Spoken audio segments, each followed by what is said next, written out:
it is what it is, man. It is what it is. All right, we gonna listen. All right, when we get there, we get there. All right. What's For up, guys? sure.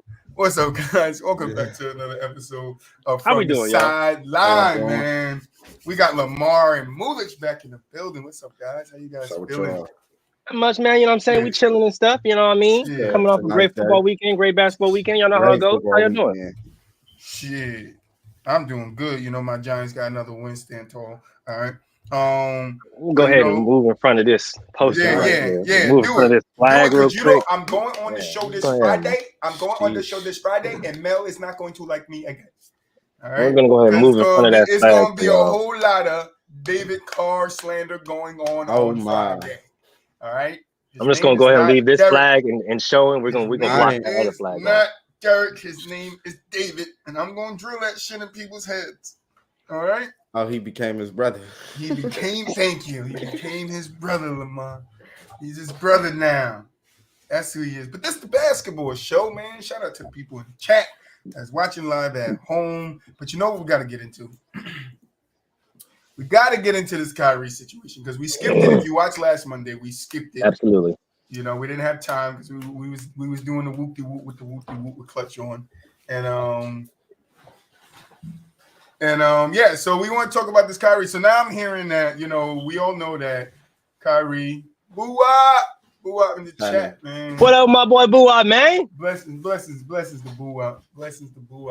But we all know, like, Kyrie posted the. I don't even really know the title of the damn thing, but whatever the thing was, he posted it that had something to do with Jews and slavery and stuff like that. Oh, the Hebrews to Hebrews Negroes to Negroes. documentary. There you go. Yep. Whatever is whatever with that. You feel me? I ain't watch it. I don't really care about that stuff. I know who I am. I know what my family line is, and I just move on. I just move like that. You feel me? But Kyrie posted it. He gets suspended. Then they give him a list of demands that he has to meet before he's able to come back to the damn team. So we're going to start on that aspect first because we didn't get to touch on that last Monday. What are you guys, and stay strictly on that because we're going to get onto the new information. What are you guys' thoughts on Kyrie being suspended and given a list of demands to come back to the team? I think the initial suspension, it's status quo. Even though he really didn't do nothing wrong to me. You know what I'm saying? Like he posted like something like anybody else would post it, and they didn't have no context. Oh, where we at? For it. And they didn't have no context for it. And they suspended Brett just based off a post. And I really kind of feel like it was based on everything that was going on with Kanye. But that's a whole another story. It was just like the double down. It was like, oh, Kanye's acting up. Kyrie posted this. This is getting crazy. Let's suspend him. That's like I said, with those leagues, that's kind of like their status. But like, soon as they think something's, especially the NBA, something's out of control, the first thing they want to do is, before they even investigate, is suspend. But then to give them a list of demands and things to do on a public scale to come back because they didn't like how he apologized, I think that's they trying to humiliate him. You know what I'm saying? I think they trying to humiliate him. And hey. No, I'm with you. I'm on that same sentiment, but Mooley's guy. Honestly, I think it's egregious, and I said this from the beginning, bro. Like, I understand the sentiment, right? Like, I understand the outrage. I get it, right? But at the end of the day, people have to look at this logically. Okay, there have been public officials that have been voted, regardless of their statements. There have been ex-players, current players that have done and said worse things, and that have yet to had to deal with or endure the same things that Kyrie has went through. You got to think about it like this, bro. And this is kind of the point that I was making with Kyrie.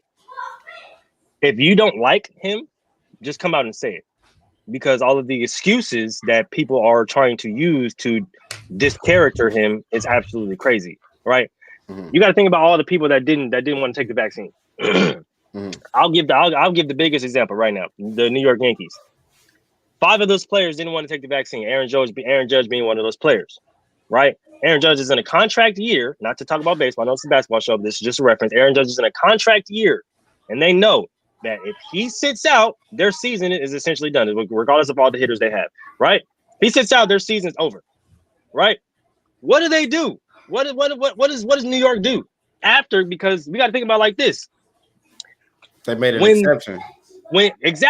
When Kyrie and them, when the Nets and them brought up the fact that, oh, Kyrie doesn't want to take the vaccine, blah, blah, blah, all the stuff, health benefits and stuff like that. Oh, well, can the new mayor that is in power now change the laws or change a policy that were enforced when he wasn't in office? Nobody said anything, oh, we can't do that because it might look unfair. The Yankees didn't go ahead and do it, or the Yankees come out and say, oh, we have players that don't want to take the vaccine. Aaron Judge being one of those players. And next thing you know, we've seen all the profits, all the bans and all the things lifted. So there was a whole bunch of outrage because Kyrie was put in the forefront of this whole COVID thing, right? Which rubbed everybody the wrong way, right? So then now is Kyrie actually going to play? Attributing to that with First Take and the Stephen A's and all these other sports shows, and is Kyrie going to play? We're paying for you to play. We're paying for you to do this. We're paying for you to do that. He's taking his health into consideration here. You know what I'm saying? He shouldn't be crucified for taking his health into consideration for something that he wants to do for his health, where he feels it's personally good for him. So I feel like that paid a tribute to it. And then so now when people see him tweet this book, right? Tweet a link to this book, something that most people probably didn't even watch. The movie's 3.5 hours long.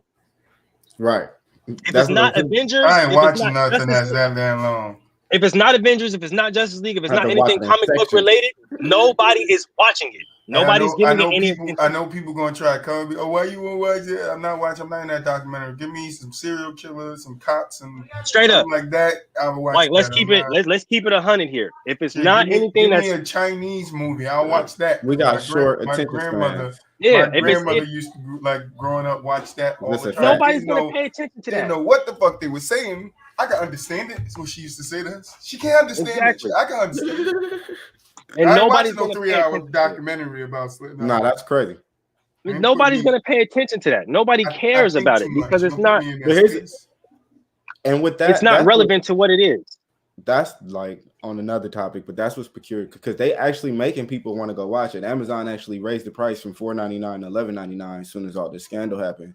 And they not maybe Amazon working with the NBA and they're using the Kyrie. They are like, that's why I said I don't really like on the deep, but they really are, because what you don't understand is the NBA didn't say nothing about Amazon. Adam Silver just said something about Amazon after they received backlash for the list of demands that they made on Kyrie Irving. Yeah, but it wasn't Adam Silver, it was the Nets. Yeah, I know, no, but Adam Silver said something about Amazon. No, I'm saying Nets was the ones receiving the backlash. Absolutely. But he said, well, Amazon needs to be held accountable too. But what people don't know is, like, I know y'all know about the Thursday night football games on Amazon. NBA is trying to NBA have a deal. No, they have a deal already signed. So that next year they can't really, that's a conflict of business interest to come at Amazon when you have a deal with them. But knowing that's driving traffic to Amazon at the same time. Now you stuck between a rock and a hard place. Do you continue to do it for the bottom line, or do you fuck it and do it for what's right? And that's where a lot of these companies, take that. They're gonna take the money, right? They take and like take that damn money, and that's where it's like these companies and a lot of people just have like they pick who they want to choose. They pick and choose when they want to be outraged about something or who they want to crucify. Like you said, if you don't like them, just say you don't like them. They basically, like, for example, like a lot of people will come for Kyrie, and the companies that come, the NBA and the Nets will come for Kyrie Irving, but they got a whole deal with Amazon and they don't want to say nothing. And even people who are the media who's coming for Kyrie Irving just skip over Amazon completely. And this was the big thing for me, right, with the whole Kyrie thing, right? Like, this is the biggest point. Yes, he tweeted a link. Yes, he has some 4 million some odd followers. But like I said, nobody's gonna pay attention to it because at the end of the day, it's 3.5 hour fucking movie, and it's not attached. If it's not attached to comic books, if it's not about anything like that of that nature, nobody's gonna watch it. Everybody's asking him to come out and condemn this book, right? Condemn Semitism. Excuse me. Anti-Semitism, right? Yeah, there you go. But Yeah, the biggest thing is he didn't write the book, he didn't produce the book, he didn't direct the book, and he already came out and said for it. He already came out and said that he didn't agree with everything that was in the book. Now, can some books or can some movies that have racist connotations have truth in them? That's absolutely correct. They can. There's learning points and everything, which is probably why he tweeted it, which is probably why he brought it to the attention. Because, hey, there's some crazy learning points in here. Yes, there are some things that I don't agree with in here, just like there's a lot of stuff that people don't agree with in a lot of books and a lot of movies, but there are some probably good think pieces, probably good learning pieces in here, which is probably the reason as to why he tweeted the link. But a lot of people want him to come out and to condemn the book and basically burn the book on live television. When he didn't write it, he didn't produce it, he didn't direct it, he didn't write the movie, none of that. It's like, that's the thing that I don't get. And then on top of that, you line out these stipulations that he has to do prior to returning to the team. This is the thing I was thinking about, right, guys? Mm-hmm. Draymond Green punched Jordan Poole at practice. It was filmed and it got out. What does Draymond have to do to come back to the team? Nothing. Take a sabbatical. It's a different organization. They made the nigga take a sabbatical. Go away, take a vacation, come back. To be honest with you, I don't think, and that's why, and not to say, I don't think the Warriors would have responded like this. I don't think any team would have responded like this. All right, let's cut the bullshit. Like, if you want to, go ahead. Kyrie is getting this because of his past. Because the anti-vaccination, because of the sabbaticals he took with the Nets the year prior to that, because his behavior in Boston, because he left LeBron. That's where it stems from. Nobody really likes to talk about the real issue. Everything fell apart, started falling apart for him when he left LeBron. Right? Everybody's mad at him. That the other day. He couldn't do nothing right. Then he goes to Boston and he gets injured. I think he was injured the first year. Correct me if I'm wrong. He gets injured, and then he comes back the second year, and we're in the playoffs. Both those years, even when he was there in the beginning, like he helped contribute his knowledge to the team and help Jason Tatum and those guys work within the system or whatever you guys want to say he did. He did. No, like, that's just what I think. You feel me? I think that team got messed up because Gordon Hayward came back. Same. That if Brad Stevens didn't use Gordon Hayward in the way he was using him, Kyrie probably could have stayed. But then Kyrie leaves Boston after telling Boston, I'm going to stay. Even when he said that, people was like, how you feel? I don't believe him. Everybody says this shit, and then they'll just do what they want in the offseason. That's how it works. So I didn't believe he was staying. I kind of thought he was gone from the jump, but that's just me as one man, as a fan that's looking from the the outside in.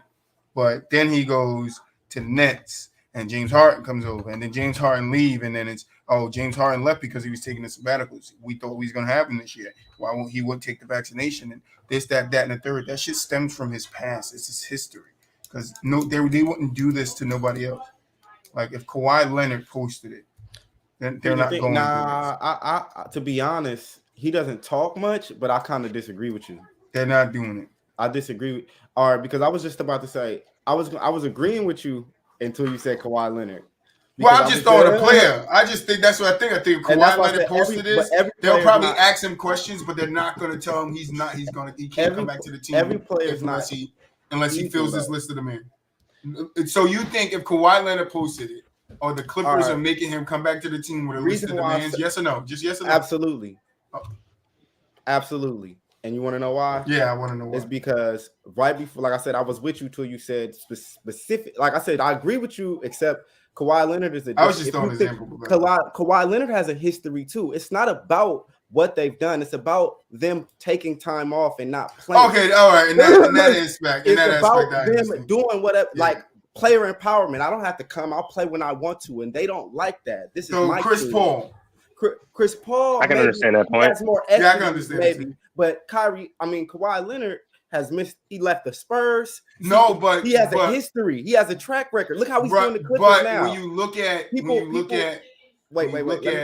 when you look at Kawhi Leonard's track record to Kyrie's track record, it's not the same thing. No, but yeah, Kawhi left the Spurs, but the Spurs played fault in Kawhi leaving. We can't just do that and be like he left the Spurs. That's true too. You cannot just be like he left the Spurs. The Spurs played fault in him leaving. That's a big reason why he is not there. It's because they mishandled something. They did. That's how. Right, but hold on. That's damaged goods, right? Even with that track record of him leaving the Spurs, he then goes to Toronto and wins them a championship. Did he on his own? Was he right? damaged goods, or did he sit out for 2 years like he's done with the Clippers? Well, he got played injured. about 30 games. He's got injured. He's played about 30 games. Did he not get injured with the Clip? But so he got injured with the Spurs. He got injured with the Clippers. He has an injury track record. That's different from a guy that acts out. Like that's the track record that people look at Kyrie. Like he acts out. He does what he wants. He takes sabbaticals. I don't see Kawhi Leonard just taking time off from the team. People say he takes what's they call it now? Today's ATM. Load management. Load management. He's the king of load management. Is he really injured or is he load managing? Because he's the king. Like he's load managing. See, you're talking to the wrong one about load management. Because load management in today's game, I think is necessary. Especially with your stars, because you want your stars to be your stars and superstars. When we're talking about Kawhi Leonard, I don't blame Kawhi because he wants to take care of his body first. I'm not saying. I understand the money and like he's getting paid a lot of money to be out there. I want him to be out there too. I get what you're saying, but I'm not going to equate Kawhi's injury and him taking his time coming back to make sure he's right to Kyrie leaving LeBron and then leaving Boston and going to there and destroying the relationship between what Kawhi Leonard did and what Ben Simmons did last year. What do you mean? This is a big difference. When Ben Simmons said I wasn't ready to play and he got crucified by the media. Well, I didn't crucify Ben. I didn't crucify Ben. So you asked Lewis that question. I did. Lewis that question because I was with Ben. No, I was with Ben. I was with Ben. He wasn't ready. I don't think he was ready. And me and Troy actually went back and forth on that. Yeah, so you got to talk to Mo about that. I can't get things. Because I don't see no difference between him and Kawhi Leonard, except Kawhi Leonard's been getting paid more and been getting a pass because he won a ring. That guy was a top 3 player in the league for like 4 years. He won a ring. Thank you. He was a top 3 player. He already proven his status. He already proved his status, got paid, and then he's been load management for 2-3 years. That's my opinion. I just with Kawhi, it's different for me because it's way different.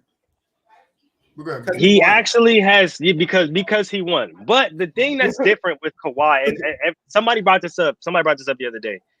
They were bringing up the fact that we need to start looking at Kawhi like how we start looking at AD, right? Like everybody calls AD street clothes, and they start all this stuff like that. I can agree with you. I was like, okay, I can understand that because the whole load management thing, and he's always hurt and stuff like that, blah blah blah, right?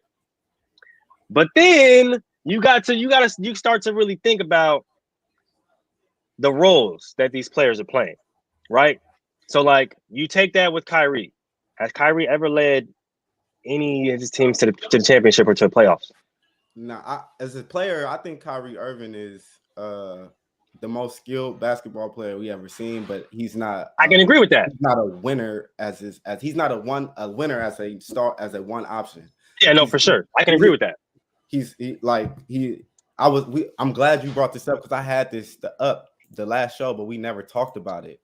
Without LeBron James, I had his career record without LeBron James. With his time without LeBron James, he's a career loser. Does that depend on Kyrie? Does that go on Kyrie or the team that's he has like a 33%, but he's had the Boston Celtics, the Brooklyn. He's hit. Boston. When he was in Boston, we had good records. But at the same, I'm talking. So his right now. But if you give me a second, please do that because I would love to know his record with Boston, and I'll see. I'm not going to say he won with Boston. I'm just saying with LeBron and it was a perfect stat. It was on ESPN. But we can't deny the fact that when Kyrie was out of that Boston lineup, they did look better. Yes. Oh no, 100%. So he's a ball stopper. He's ball dominant. No, I would agree with you. And that's the point. And that's the point that I think Lamar is getting at is just that when it's a Kyrie ran team, when it's a team that's supposed to be based around Kyrie, and I'm not talking about like a team like the Celtics where they have Kyrie and pieces. You know what I'm saying? Like a few pieces, like a young Jason Tatum, a young Jaylen Brown. He's 166 to 199 career record. He has a 721% winning percentage with LeBron. He has a 47% winning percentage. He has a 72% winning percentage with LeBron, a 47% winning percentage without LeBron today. I mean, and you can equate that to really any other superstar, honestly, with Kyrie. Okay, so let me ask you this: how many, when you're looking at stats and numbers, and I love math, right? Do you calculate how many games played with and how many games played without? Yeah. I do. All right, because you know why I look at it like that? Because as a Warrior fan, a lot of times people would always have. How many games did? So the numbers that you're reading to me. Sorry, Lamar. I want to stick on numbers. Go ahead. Like finish the numbers. The numbers you're reading to me, right, is based on the time that Kyrie spent with LeBron and the time that Kyrie spent without LeBron. So if Kyrie spent a short amount of time without LeBron and a bigger time, like a short amount of time with LeBron, a bigger time without LeBron, what do you think the outcome of the percentages will be if he's playing with LeBron, who is a superstar who knows how to win, right? So we're going to calculate that into the numbers. And then playing on other teams, yes, Boston and them will go into his record of, him winning. But the Cavs team before he got there, and now the 3 years on the Nets, like he's played almost 500 games. Yeah, without LeBron, without him, right? He played almost 200 games with LeBron, right? So that's why those numbers to just me being a math guy, that's why those numbers would look the way they look because it's a smaller sample size, right? Because if you give Kyrie the 483 games that he had without LeBron and with LeBron, then we can have that conversation like, damn, bro was bad without LeBron, and then with LeBron for the same amount of time, he was good. Then I'll be like, all right, I get you. But I do understand where you're coming from. I just I can't take that. I can make a lot of other points about that. No, 100%. I don't want to go through that. No, we can do it. We can do it. I'm not a Kyrie defender, but I will hold him down. Before LeBron got there, the Cavs was the worst team in the league 100%. every year. 100%, but that's not Kyrie's fault, though. I was gonna say I understand that part. I don't equate that on Kyrie alone. I don't. No, you can't even equate it on him at all. Yeah, I don't put that all on Kyrie because you have to have the team was horrible. Yes, the front office. The team was horrible. Yes, they have to put the pieces around him. They were that bad. That's why they were able to draft that team was horrible. And that's the reason why they were able to get rid of pieces. That's really and that's the reason why they were able to get rid of Andrew Wiggins in order for LeBron to come. And Andrew Bynum, yep. Different about the Celtics situation, like you said. Not Bynum, Bennett. Andrew Bennett. Yeah, Anthony Bennett. I didn't understand why the Celtics, and y'all made a good point about Gordon Hayward coming back. I didn't understand why the Celtics didn't work. This is where I started looking at Kyrie as he doesn't play winning basketball. Is because when Isaiah Thomas was there, Lil IT, they were I'll be honest with you, they were a better team to me with IT there. Was Gordon Hayward there with IT? I don't think so. I think Gordon Hayward got there after.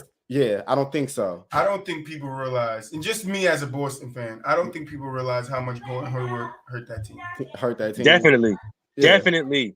And it's not on Gordon Hayward. And not at all. It's on Brad Stevens. Absolutely. It's on Brad because that was his guy, and he wants to push his guy, and he's got to put his guy right back in the starting lineup when he comes from breaking his fucking foot all crazy. Like, no, that's crazy, Brad. Sit that nigga on the damn bench and let these guys gel. It's so funny to me how Emmanuel Udoka could come in, right, with almost the same roster, the same pieces. You get Titus back, you get Al Horford back. You start getting key pieces that was there with Brad back, and it's like, all right, I can use you this way, where Brad didn't see that. And it's like, if Emmanuel Udoka was there or another coach was there, and I'm not saying Brad is not a good coach, he's a very intelligent coach, but if it was another coach in that place, I don't think Gordon Hayward comes right back to the starting lineup. And I think if it's another coach there, they trade Gordon Hayward when he got that injury. They wouldn't have brought him back. They wouldn't have re-signed him. They wouldn't have done that. They wouldn't have extended him. They would have just let him go. Because they would have understood what they had in JB and JT. They would have understood it because it's undeniable. You can see it. They're like, like Kyrie goes there, he goes down, they make the playoffs. and I think it was damn near the Eastern Conference Finals, if I'm not mistaken. Mm-hmm. Then the next year they go back. I think they lose in the second round. I think the next year after that they go back to the Eastern Conference Finals. Then they lose in the second round. I think losing the second round, go back to the Eastern Conference Finals or something like because they've been there 4 times. Mm-hmm. This year was the 4th time Jason Tatum made it to the Eastern Conference. So and then okay. So I don't blame it on Kyrie not fitting. I think Kyrie would have fit with that team well because it could have developed JT shot a lot more because he would have got a lot of more catches. But then now the Nets, now the Nets, and not the season. I can't blame. Like I said, that's the thing. It's like it's always. I'm not gonna lie because what I'm gonna say, you're gonna have a reason. It's like always a million reasons why Kyrie didn't do this, other than the sabbaticals. I will not defend. You get what I'm saying? Like so last the sabbaticals, I would not defend. When so he then just they get to the playoffs and they get knocked off in the first round and they don't look good. People are gonna say, well, James, and then you know what I'm saying? No, you got to look at the other side of the coin. It's not James people. Or Lamar, there. Lamar, you know can't. You always. Can't. No, I always tell these guys this, right? But I always tell these guys this I always make the analogy that you can't read the beginning of the book. You have to finish the whole book. There's a lot that goes into winning a playoff series. A lot that goes in, and there's also a lot that can go into you losing a playoff series. The Nets had a lot of things stacked against them, going against a Boston team who turned it the fuck around and was hot like a motherfucker. But it's every. I understand that it's Kyrie and KD, but when you're going against a well-oiled machine, the defense, like go back and just watch the defense Boston played on Kyrie and KD, and then maybe you'll understand a little bit why they got swept. You got to read the whole book. You got to look at the end of the book. But I feel like not the end. Read the whole book. Read the whole book, but you're not seeing the end of the story because this is how I look at it. What Kyrie been in the league? 11 years. Niggas been like. Yeah, 11 years. 13 or so if he plays 5 more years and this narrative stays the same, where does he rank in top echelon point guards and all? Like, where does this and maybe his skill he ranks high, career he doesn't. But yeah, because he's tarnishing his legacy. I get what you're saying. Going on, and then all the things that you're saying is correct, but it doesn't matter at the end of the story when we look back and go, he didn't do what he was supposed. He didn't live up. He's like I said, he might be the most skilled player we've ever seen. But when the story's over, were you going to say he was the most? Did he live up to that? Live up to what? On being the most skilled?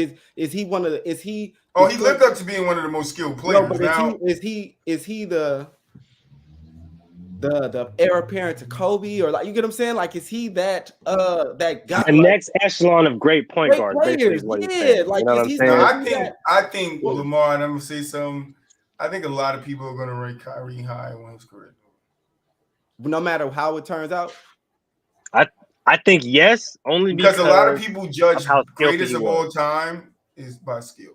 Like we had a nasty conversation, which we're gonna get to in this show. That one guy is just so nasty that he's just the best in that group of guys because he's that nasty. When it's like, other guys have more impact. Other guys, what they did impacted the team to win a championship. Like, so I get what you're saying. You're 100%. You're 100% right. It's okay. And Kyrie might be ranked high, but like, for example, like people might put him over Chris Paul when it's all said and done, be just based off skill, and he got skill. But if you talk career, Chris Paul. But okay. So would you put him over like Jason Kidd? Skill? No, I'm just career. No. Like it's when it's. But I'm not a Kyrie guy. That's why. Like, I'm not a Kyrie guy. Like, I love Kyrie's game.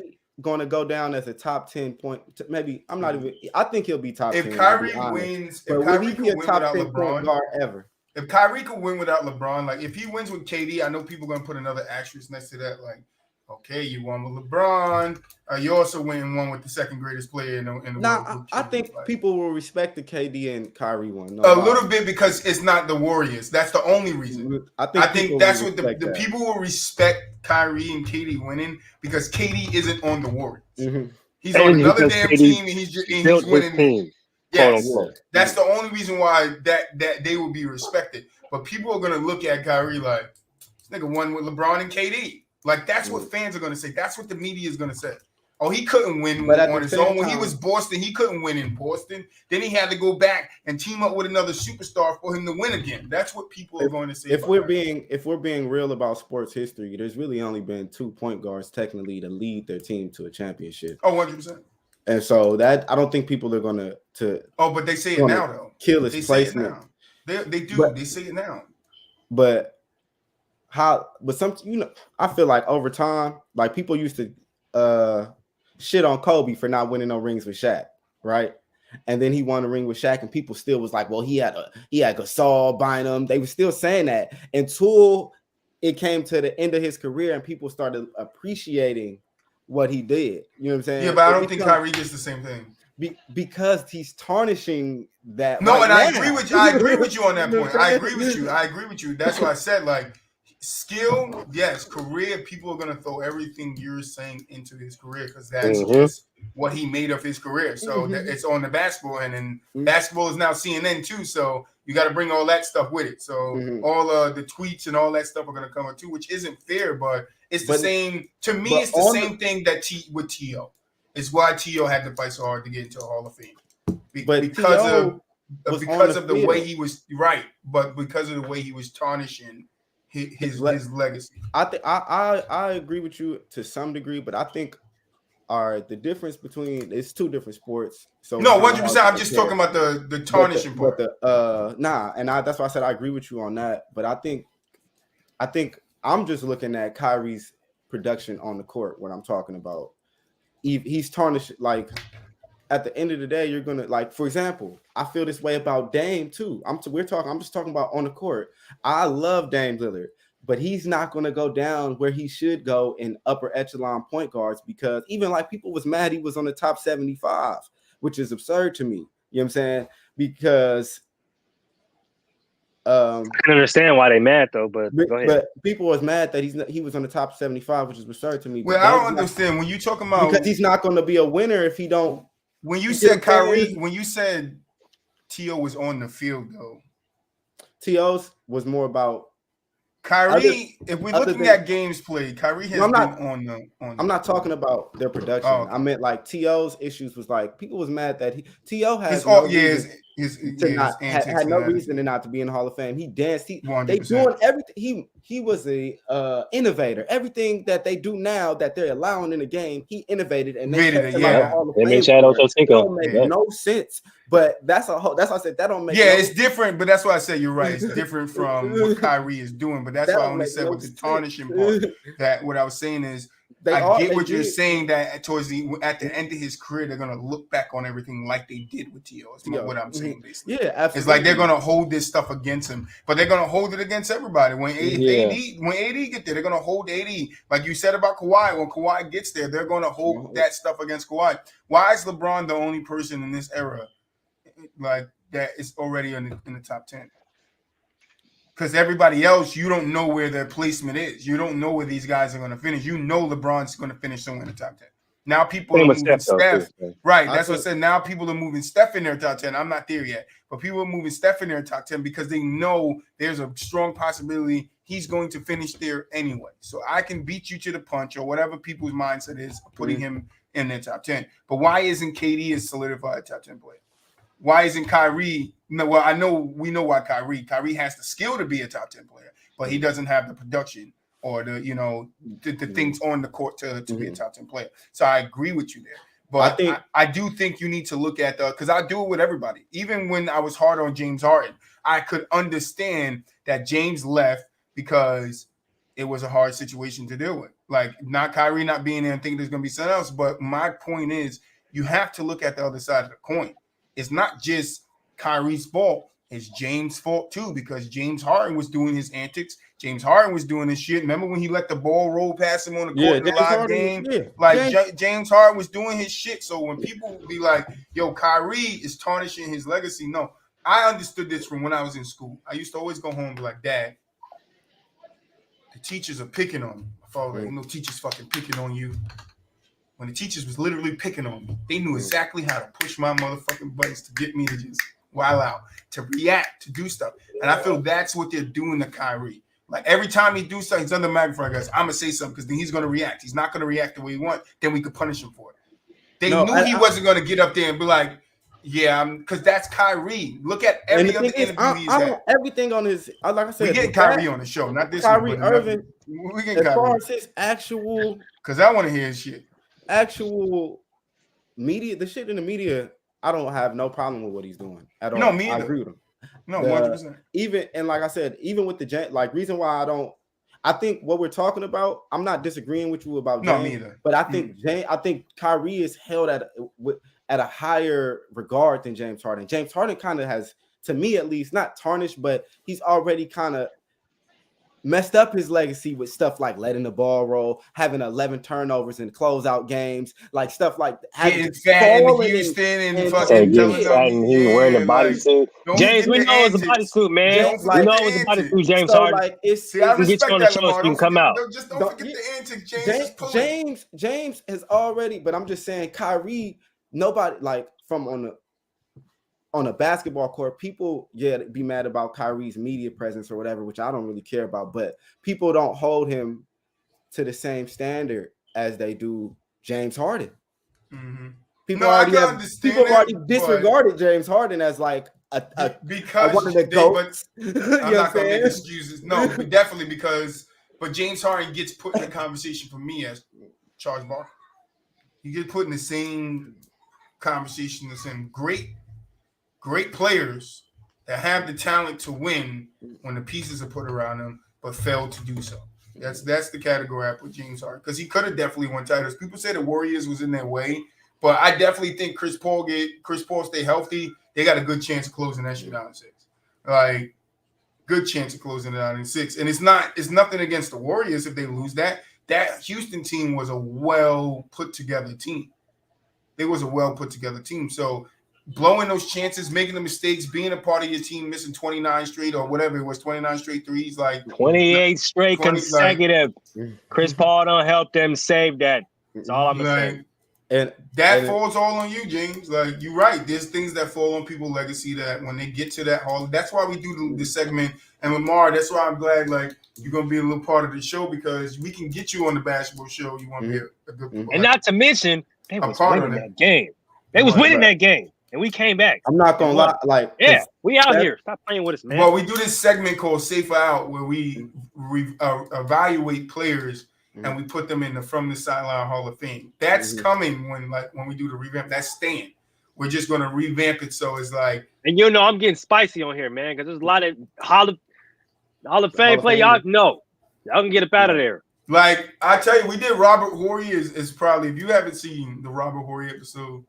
Gotta go fucking watch that episode. Hey, that episode got real. Safe and Out got fucking crazy because everybody just thought that because his nickname was Big Shot Bob that Big Shot Bob shot his ass into the Hall of Fame. No, nigga, like, he has 7 rings. Like, I don't give a fuck. What was his impact contributing to those rings? Yeah, he has some impact contributing to those rings, but how important? Where does it fall in line against everybody else? It doesn't. Here's the thing.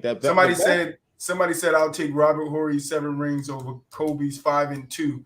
I'm like, you're a fucking idiot. You're sick. You're an idiot if you think that. I like calling people's name, but that guy in that TikTok guy, you're an idiot if you think anybody will take Robert Horry's 7 unless they just want rings. It's a team sport, so I do think rings matter in the conversation of greats, but it doesn't mean that if you're a role player, you get skipped above greats because you greats, right?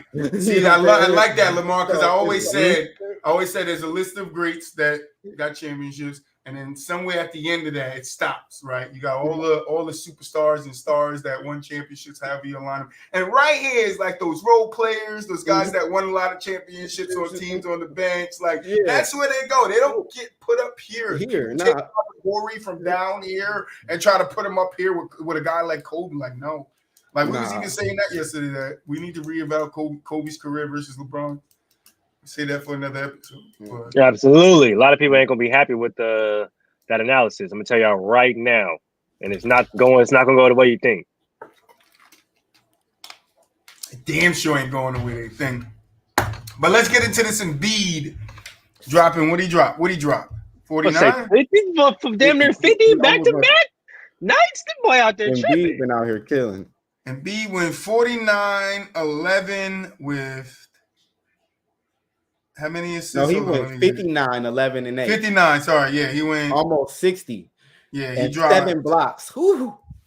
Embiid scored 59, career high 59, 11 boards, 8 assists, 7 blocks, and a historic performance. You feel me? Against the motherfucking Jazz, who they only beat by how many points? Let's stop doing this. Let's not do Jazz this. is nice. Say, let's not do this now, because Let's not I got do the this. score right here, guys. Let's I got not it right do here. this. Joel has a 105-98 against a team that's supposed to be at the bottom of the league, But and I'm supposed to hip hooray. No, fuck that dude. All right, They're supposed to be at the bottom of the league, but what's their record? No, they supposed to, and they playing hard because teams underestimate them niggas, and they out there outworking teams. And I'm gonna give credit to the Jazz, but come on, bro, it's the damn Jazz. Who's their star? Nobody. No one. Who's their all-star? No I got you. Who their star is? Jordan Clarkson. That's their star. Stop playing with that boy, man. He's not Jordan Clarkson. He's not Jordan Clarkson. All right. He's not Jordan Clarkson. All right. He's not Jamal Crawford. All right. What you mean? Kelly Olynyk is their star, bro. What you talking about? Don't disrespect Kelly Olynyk, bro. Hey, Olynyk. Lauri Markkanen, though. Hey, don't forget. You know me, big ass shot gonna look like Lauri Markkanen. That's their star. Don't forget that Kenny Olynyk arms come out real easy. All right. And remember, them just come out real easy. The motherfucking arms. Stop it! Stop it right now! Stop it right now! Stop it right now! Kenny Olynyk gonna get me for that one. He's like, "Oh, this that joke." Kelly, we gonna get you on the show. Kelly, we gonna get you on the show. Yeah, your arm come out, bro. You damn Toy Story, bro. That's what you're gonna Toy Story. Is this snake in my boot? Your damn Lego. Oh no! Oh goodness. Nah, I feel you. I feel you, Pink. But yeah, how you guys feel about Embiid's game? I'll let you know how I feel. And then Embiid, my dude. Don't get me wrong when I say fuck that dude, guys. It's Embiid. That's just my saying. Right? Embiid is like we talked about this the other day. Embiid is the best big man in the game. Best big man in the game. Him and Jokic. But he did this against the Jazz, and his 60 points was almost impactful because they only won by like 6 points. Hey. 6.7. I would say the win against the Hawks the night before when he dropped 40 than that. When he dropped 42 and 10, and you got DeJounte and Trae Young both dropping over 20, even though DeJounte Murray didn't shoot well. But still, that win is more impactful than that Utah Jazz win, because it's like the Utah Jazz is not really, even though the Utah Jazz can score in bunches, they can score a lot. That win is not as significant as the Hawks, because the Hawks have a lot of hype coming in. Trae Young, DeJounte, they still got John Collins, Capella. So like their team is projected. Everybody's projecting them to be a high-seeded team. Not to mention how they started. Up and coming. So with the Jazz, it's like, yes, they're a good team. If you look at the Jazz's pieces, right? If you look at their pieces and their record, they play really well together. That's the thing. They play really, really well together. Everybody that they have on their team complements each other well. Mm-hmm. So when you see them playing, you see their record, you're like, damn, hold on, like these motherfuckers actually kind of good. But we all know how the Jazz are. They're gonna cap out middle of the season, first round playoffs. It's not gonna end well. We already know that, right? But as far as him, I'm not gonna lie to you. And I've always kind of said this when it was in regards to Joel Embiid. Shaq said, if he can show his dominance, he'll be the best big man in the league. Now, I'm not saying he hasn't been the best big man in the league, but if he continues to put up numbers like this, I'm not saying he has to drop 50, 60 points every single goddamn night, but 30 plus, 40 plus, 10 plus rebounds, not to mention you're doing it on the defensive side of the ball, Joel, you're winning MVP. There's nothing they can do that take that away from you. They're not going to give it to Jokic. They're not going to give it to this person because Joel, you're going to win MVP. Yeah, you're going to win MVP. It's that simple. If you continue these Herculean efforts that you have been doing, barring injury, even if you do come back from injury and you still going crazy because he was injured 2 games prior, came back, and now he's been doing this. So barring injury, I understand it's a long season, but if he can continue to play like this, and then James Harden comes back whenever he decides to, whenever he comes back and is healthy, and he plays pretty well. I'm not going to say James Harden as of old, but if he plays well enough to the point where if Joel's Herculean efforts and James Harden efforts, plus you have a young Maxey with his efforts, I think the Sixers can be making some noise. But it's all going to depend on Joel. I like how you didn't name Tobias Harris. Tobias Harris has been renting a jersey from the Sixers for about 3-4 years now. He needs to go ahead and turn that back in and get his deposit back right now. Is Tobias Harris? Well, I'm not gonna get into that. Joel, that's a whole nother. Segment for another time, man. Like Segment for Tobias, another you know what I'm time. saying? But it's just, that's a whole nother. So a lot to unpack there. Oh yeah, absolutely. But yeah, like you just said, if the MVP is his for the taking if he continues to play like this. And when you mentioned how him, James, and they all complement each other, I think James is actually playing good. The way he's been playing, the way he's changed up his game, I actually like it so far. So just if he can come back and they all can develop a chemistry, I think they will make some noise. I think so. If they coming out the East, it's still early, but the top of the East is heavy. I know a lot of people probably think it's Boston again, but I don't know. Bucks looking really good right now. Let's say no. The Bucks are looking really good right now. I wouldn't be surprised if the Bucks beat us in round 3 this year. But I got Boston in 7. Sorry, if I'm being honest, if the Sixers can continue to play the way they've been playing and keep getting better, honestly, if they keep getting better, playing better basketball, you got to think about it like this. They have a quality win over ATL, which was a bigger win which is numbers wise, margin wise, which was a larger win than what they beat the Jazz, right? Mm-hmm.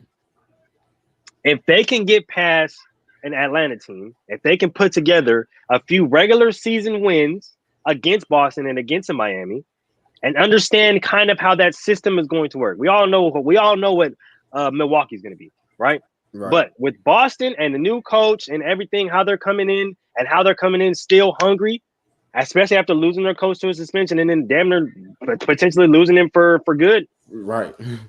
I think that if the Sixers can put together a recipe to where Joel Embiid is going off and averaging what he's averaging now on both sides of the ball, you have Tyrese Maxey still coming up with maybe 20-25 and James Harden stepping into a nice little solid role. I think that they would be able to make a case for the Eastern Conference Finals. I'm not going to say they're coming out to the East to the finals, but they will be able to make a case. They got to get there, though. That's my thing. The 76ers, that would be the thing. They have to put it all together and continue to grow together as a team. If they lose in any other round, then the Eastern Conference Finals is a failure.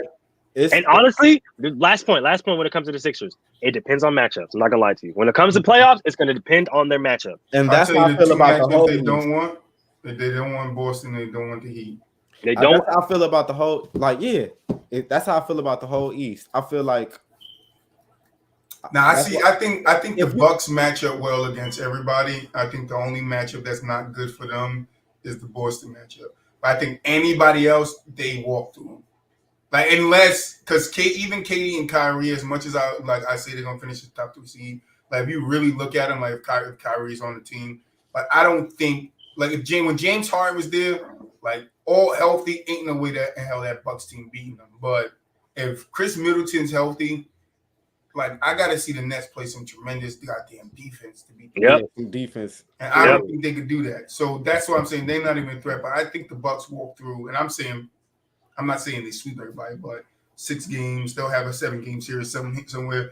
I don't see them being stopped. I think the only team that can stop them, and this is not me being biased, I'm being like legit, is Boston.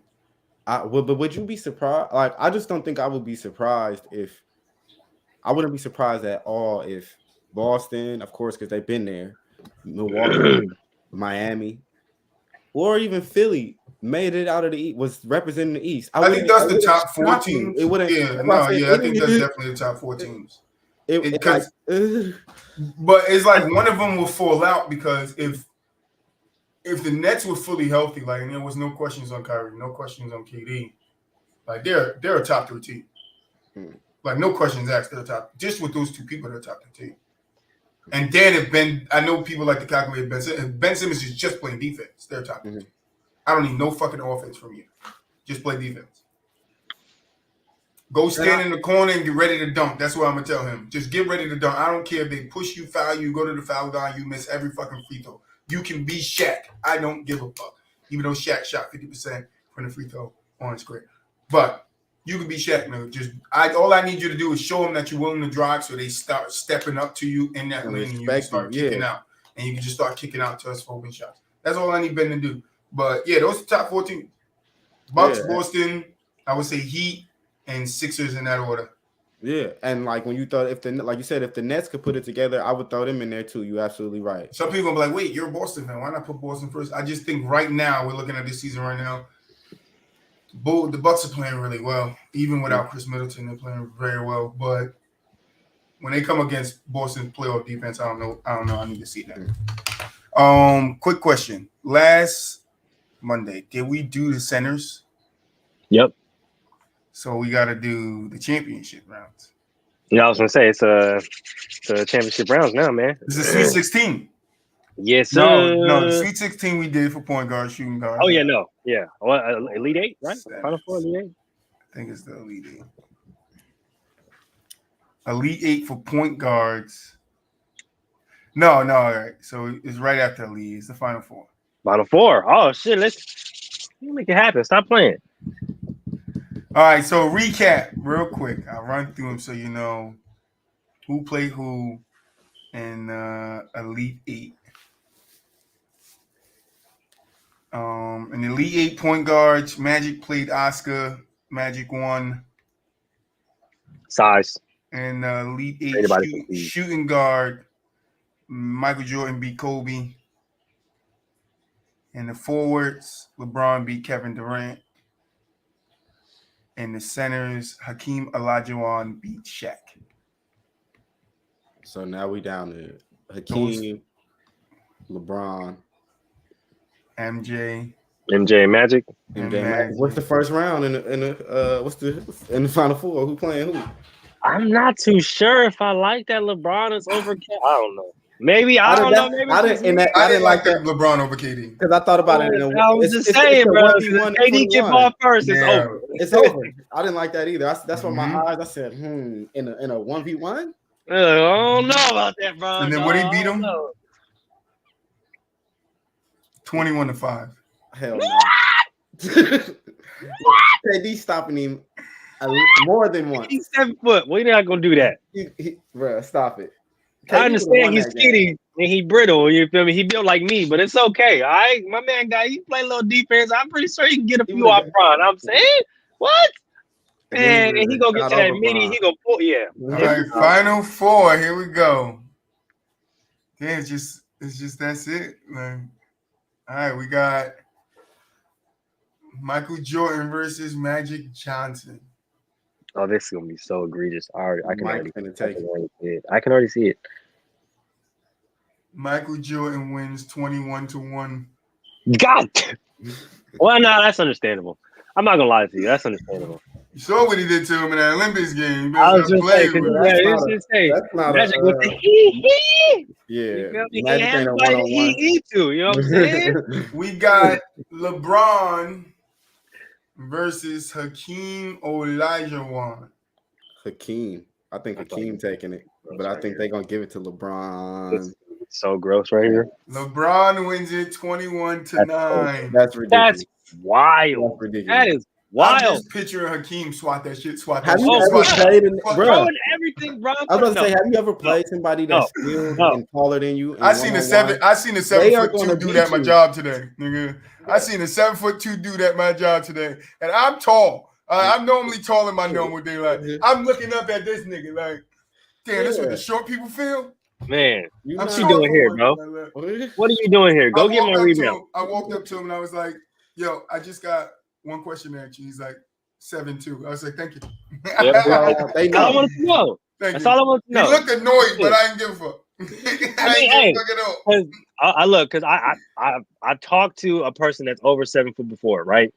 They hate that damn question. They hate it. I don't know what it is, but they hate it. They that's hate like it. That's why they their already business. That's know. their business. Don't come out in public. Yeah, Then. that's Your why they business. already know what answer to If give. I They gotta already be know like asked, if every day I gotta, if somebody asks me to get something off the top of the goddamn ship, nigga, you get to get asked how tall you are. Right. And then the strange thing is, his girlfriend was 7 feet.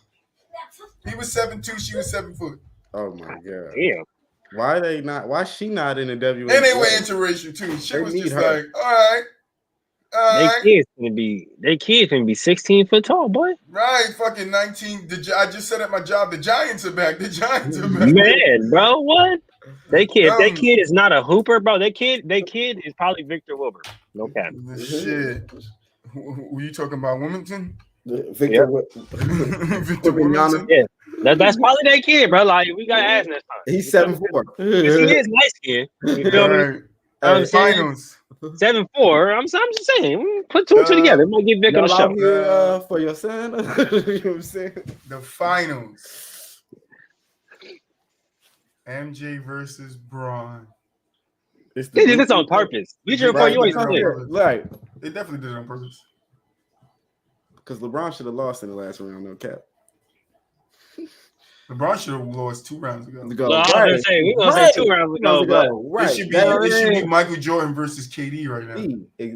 easily. Oh, Hakeem. Hakeem, honestly. That would have been a better Hakeem versus KD would have been the one. Magic Jordan beats him 21-15.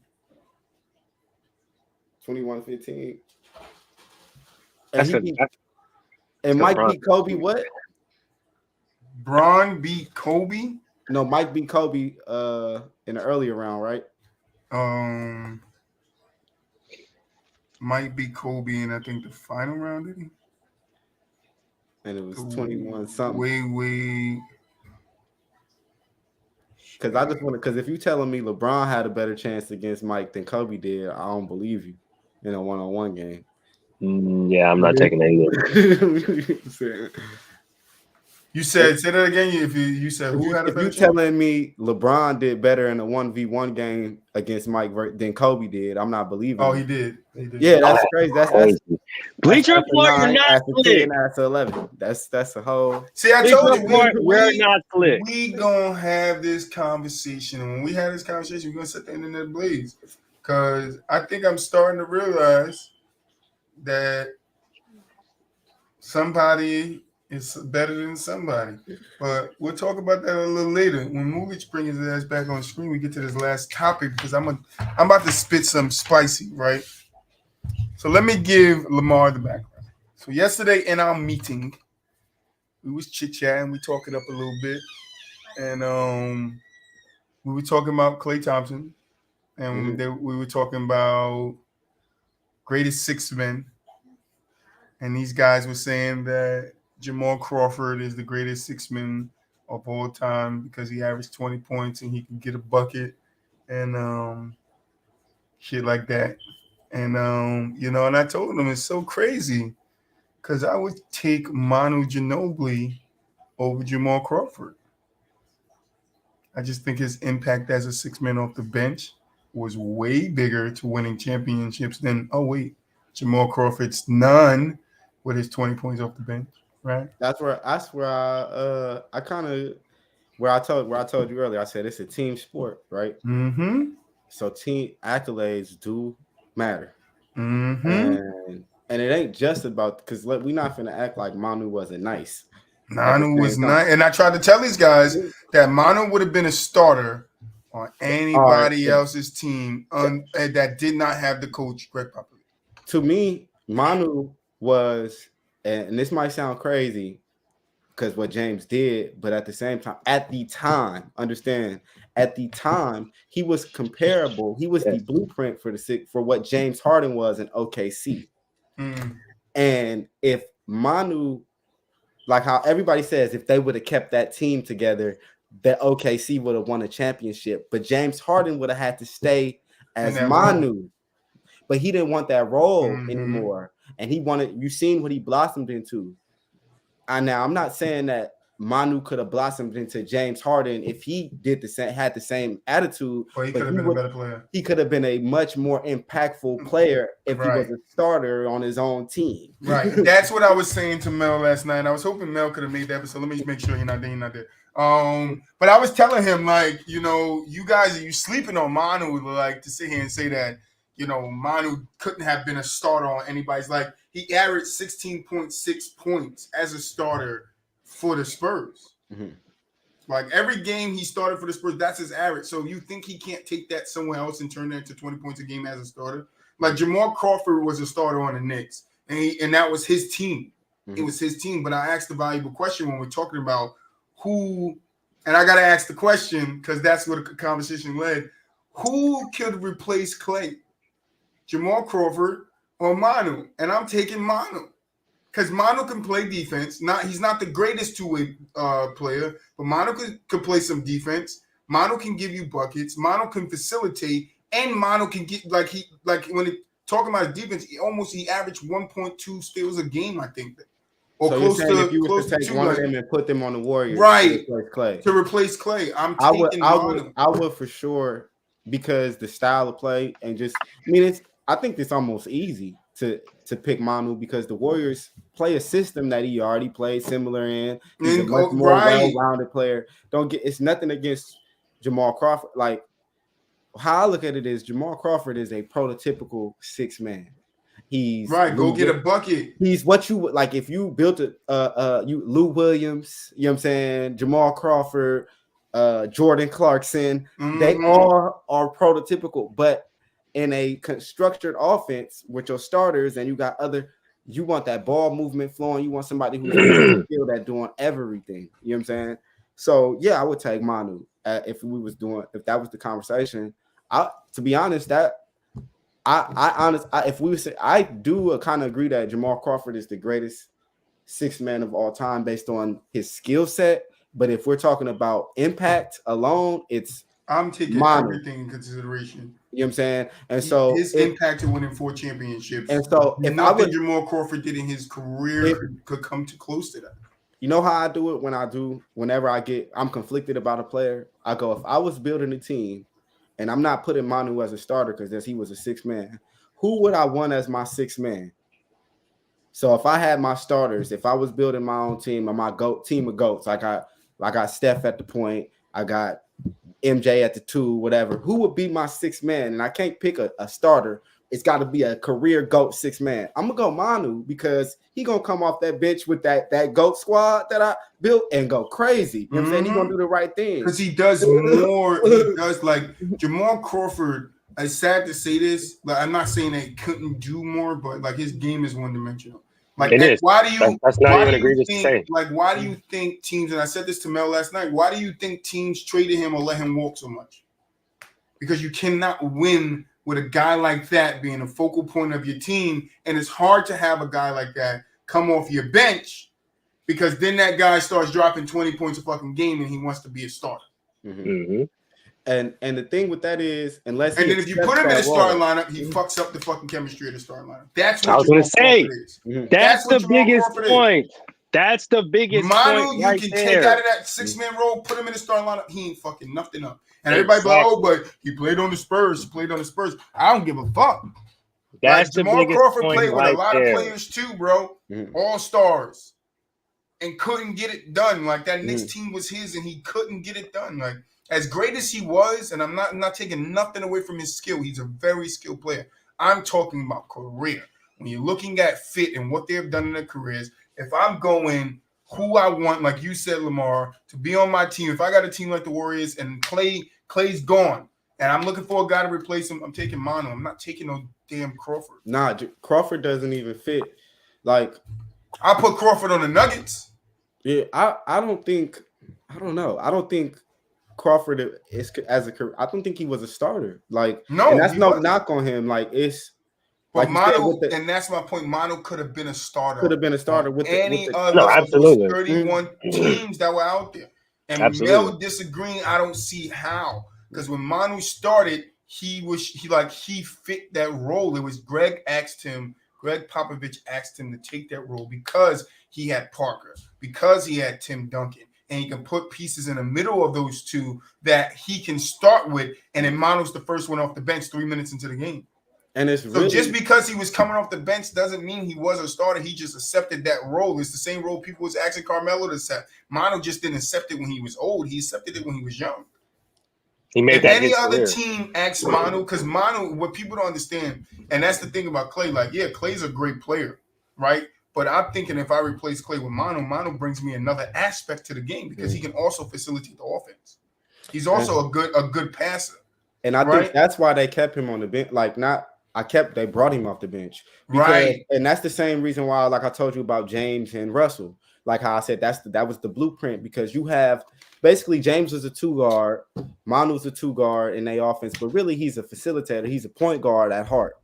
So they staggered him and Tony Parker, so they didn't get in each other's way in a sense. You know what I'm saying? And then they developed the chemistry where they could play next to each other. But initially, we're going to stagger y'all. So when you want to come in and play make, you know what I'm saying?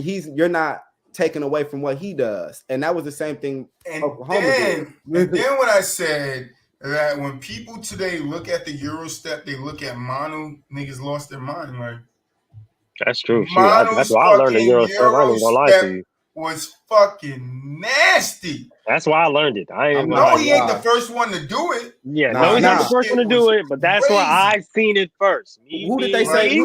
I seen Manu hit that Euro zone first.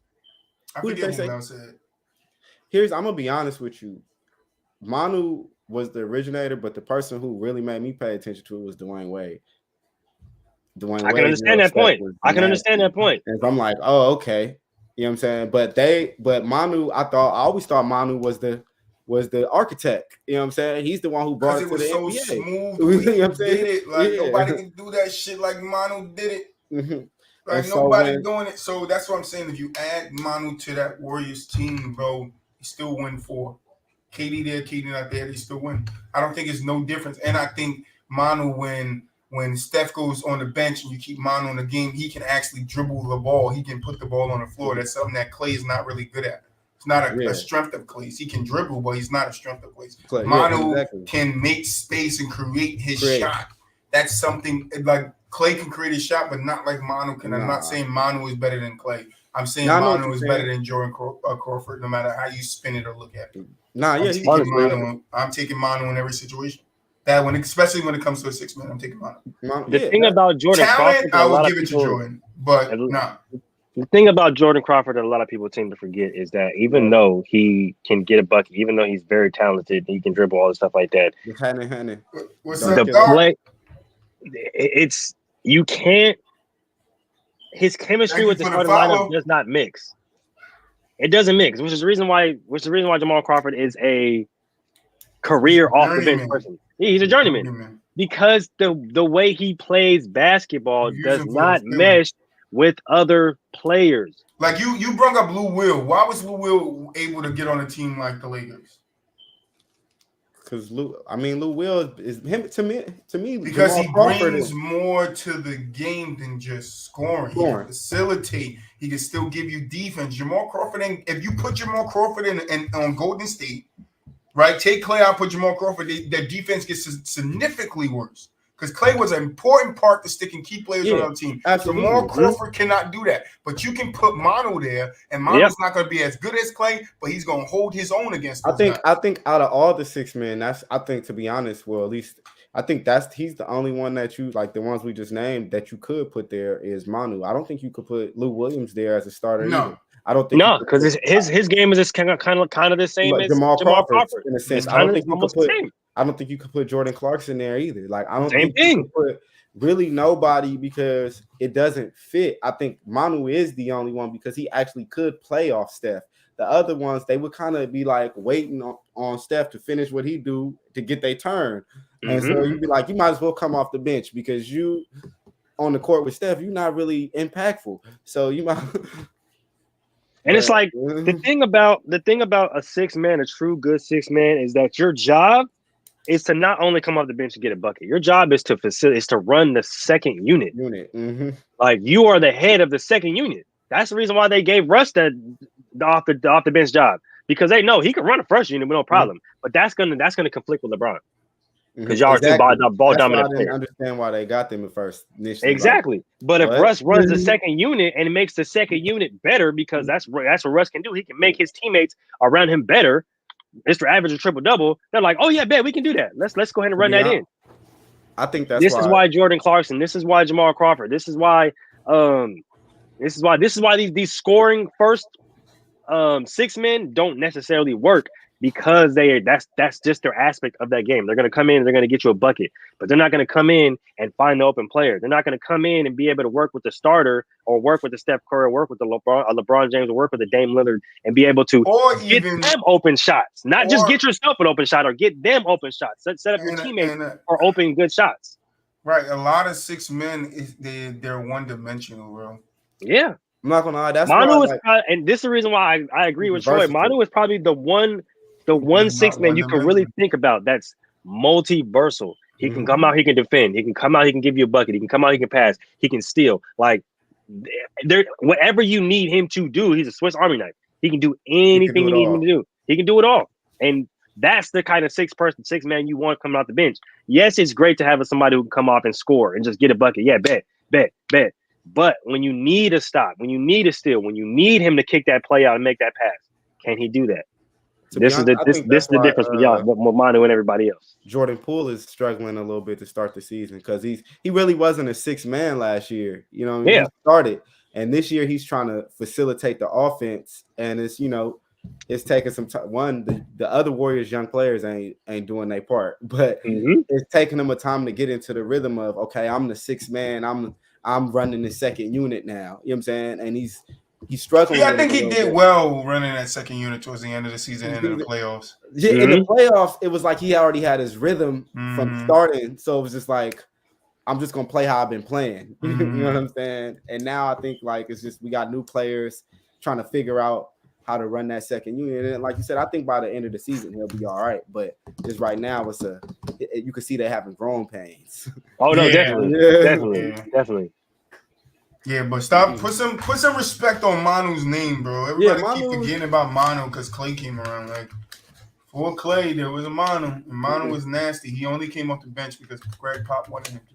Because if Greg Pop needed him in that, but Greg Pop started Danny over him. Yeah, because Danny could play a little bit better defense. Yeah. And he was also a 3-and-D guy. Yeah, that's Manu wasn't a 3-and-3 guy. To me, Manu was all around. He can do everything. Yeah, Manu was multifaceted. He wasn't just a 3-and-D. That's what Clay is. Clay is another 3-and-D guy. That's why when people were saying replace Clay, you wasn't here, Lamar. But all this conversation stemmed from other conversations we had. And we were talking about, I think, the Warriors. And somebody said prime Danny Green could still win championships with the Warriors instead of Clay. And I was confused because I don't know what the fuck a prime Danny Green looks like.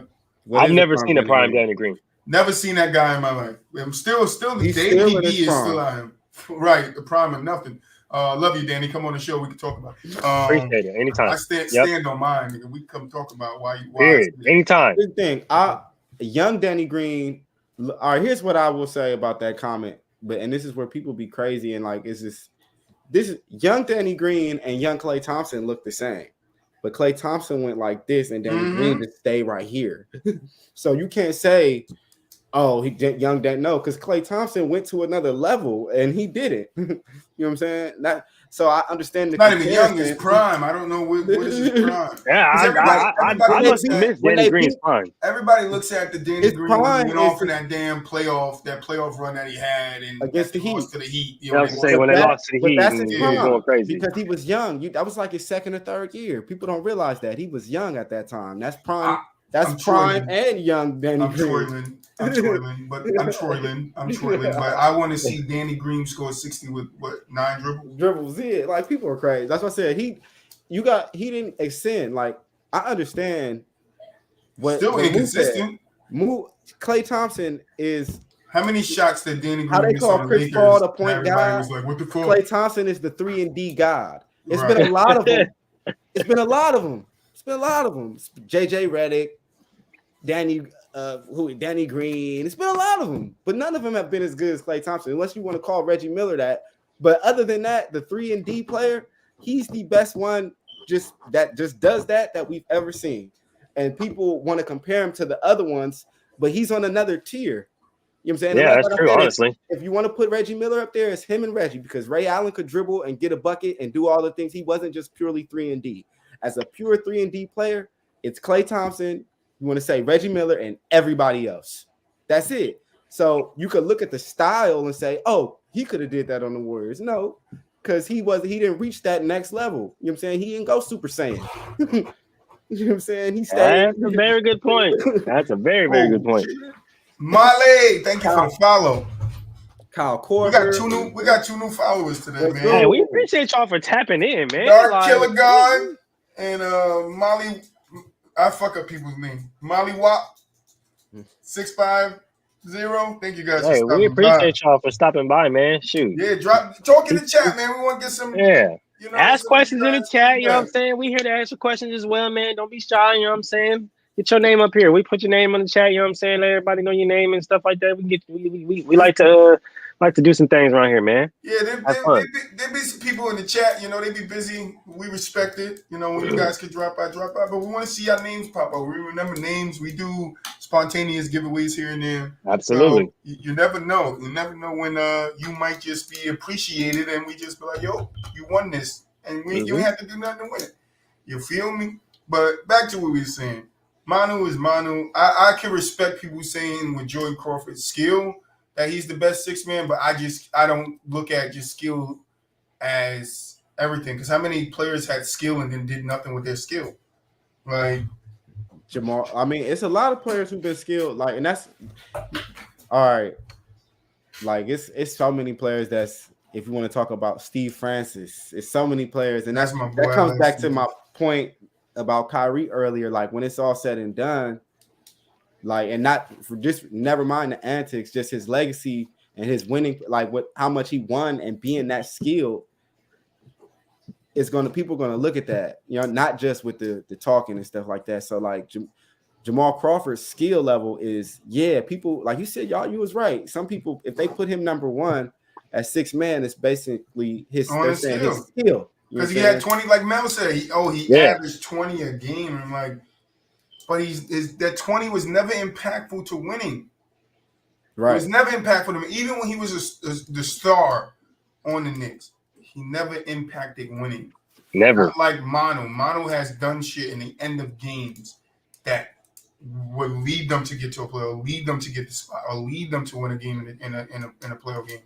Like, I can't say that about Jamal Crawford. And just looking at it, I didn't even say this to Mel. Jamal Crawford played 4 more years than Manu. Manu has 2 All-Star games and 2 All-NBAs. Jordan Crawford has none of that. He has none of that.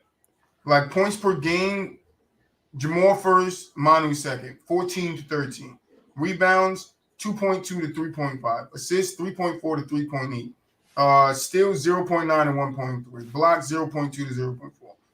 Like, it's very close, but Manu leads him in rebounds, assists, steals, and blocks per game. Like, that means he was impacting the game in more ways on the field, more than what Jamal impacting in other spots. Now you'll see a difference in when you look at total stats, where Jamal first, Manu second. 19,419 to 4,043. Okay, the 4 more years he played, he can get damn near 4,000 and some more change points. He scored. He was a scorer. Is what he does. Okay. Yeah, and that's the thing. It's like you can have somebody who's a scorer that's a great six man. We're not taking anything away from them, right? But they don't mesh with the starters. You're going to see the same thing in assists, but we're going to do rebounds. He played 4 more years. Crawford, Jamal, and then Manu. 2,948. 3,697. That's in 4 less years. He has almost 1,000 more rebounds than him. Now assists. Wow. Manu was a better assist passer than him, but Jamal Crawford can have more assists because he played longer than him. We have to take the time that played into consideration. So Jamal, Manu, 4,541 to 4,001. Very close. Well, I was gonna say that's pretty close, but I mean, You go to steals, 1,179 Jamal, 1,392 Manu. Blocks, 271 to 319. Games played, 1,057 for Manu, 1,327 for Jamal Crawford. If you just basing it off numbers, though, then you. No, I'm not saying numbers. I'm just saying people who do that. Like, but hold on, real quick before you go. Percentage. Jamal Crawford from the field, 41%. Manu, 44%. From 3-point line, Jamal, 34%. Manu, 36%. Everybody that told me Manu couldn't shoot. Manu could shoot. They were saying Manu couldn't shoot. I don't know who. I don't know. People be crazy. I don't remember that, bro. Like, don't do that.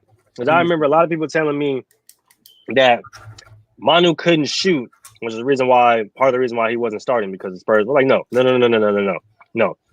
Manu can shoot. He's not a true 3-point shooter, like but he could the shoot. Klay Thompsons, like the Reggie Millers of the world, but he can definitely shoot. But this is the thing that was different between Manu and Klay Thompson and the Reggie Millers. Manu can put the ball on the ground and get you a basket. Manu can go Euro step you and get to the hole. Manu can stop and pop from 15 on a consistent basis and ruin your whole team's game plan. Literally your whole team's game plan. So, like, that's the thing that's different between Manu and all these other players. He's multifaceted. He's very, very smart at basketball. He's a very, very smart basketball player. Teams knew that Jamal Crawford gonna get you 20. He might get you 35. He might even could win you this game that means shit. He might drop 50. Right. You can look overall at his career and let's do it. Let's dive into Jamal Crawford's career and Manu's career and look at how many games individually they both had impact on. To win the game. To win the game. Not just impacting, to win the game. The impact that carried from the first second to the last second. You're going to find that Manu had more of that. And that's what I'm saying. I'm always going to take a guy that has more of that than a guy that has less of that. If you base, all right, I'm gonna throw some stats at y'all because if you, like I said, if you just base things off stats, and I'm gonna ask y'all who y'all think the better player is. Okay, player A is 20.7 points. This is career stats, by the way. 7 rebounds, 2 assists on 47 from the field and 38 from the three. That's player A. Player B is 20.7 points, 9.8 rebounds, 4.2 assists on 47 from the field and 29 from the three. Would you rather have player A or player B? You said the first one averaged 24 and the next one averaged 27? No, they averaged the same. They averaged the exact same point totals, 20.7 and 20.7. Oh, 20.7. And they averaged almost the exact same field from the field, 47.9 and 47.1. But one difference is the assist. The assists and threes. One is 29% from the three. One is 38. The one that's 29% from the three averaged 4.2 assists, and the other one averages 2. And then the rebounds is real close. 7. For me, I'm taking a guy that averaged more assists. Yep, I'm taking a guy that averaged more assists. That's Chris Webber. You want to know who option A is? Dirk Nowitzki. I'm fine with Chris Webber. Even though I like Dirk. Honestly, and I said this on my old TikTok before I got taken. If you go back and watch Chris Webber, he was a boy. He was a boy. Multi-faceted. Defense, offense, passing. Bro. That's why I thought about it. I'm like, I know you're going to say that 20 and 4 with the 2 assists is a guy that is more of a dominant guy with the ball. And say, I would not mind having Dirk on my team. But like you said, if we're going just off the stats, I'm taking a guy that has more assists. And Chris had more assists and more rebounds, by barely more rebounds, but he didn't shoot it as well from outside. You know what I'm saying? Dirk was 38. But you can still count on Chris Webber to give you at least one or two buckets. Facts. Impact. Impact. 17. Well, he lost already, but I'm gonna tell you 17, 50% from the 17, 9, and 3, 50% from the field, and 36% from the three. Amari Stoudemire? It's Paul Gasol. Stoudemire busting threes like that. You know what I'm saying? He busting them like that. I wonder what Stoudemire versus Gasol is like. If you just look at numbers, bro, like. Oh yeah, we have fun with numbers off the stats. You have not experienced any of our game shows. When that we vamp come, bro. That we vamp.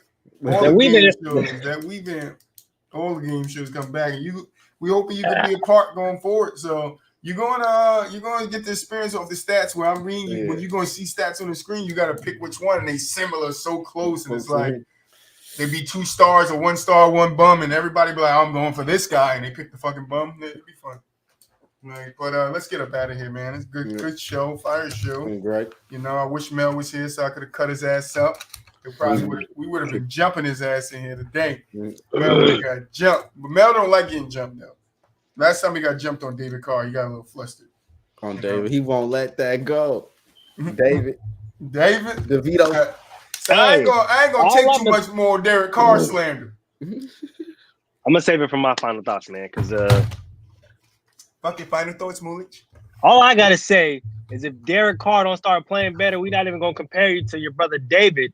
We're gonna start calling you Darren, okay? The person who don't even play football, nobody even knows. If you don't really know Darren Carr, you don't know Derek Carr like that. But yeah, we're gonna start comparing you to the littlest brother who don't do nothing but tweet on Twitter about how you suck. You better start playing better.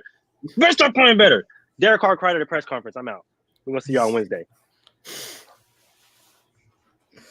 Man, you mad at him for showing emotions, man? Hey, man, I need people to play better. I don't care. He said Derek Carr cried at the interview. I'm out. I had a press conference. I'm out. We're gonna see y'all on Wednesday, man. Man, there's so much to unpack there. Hey, Lamar, final thoughts.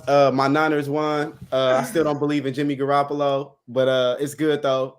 We still gonna make the playoffs. We looking better than Raiders right now.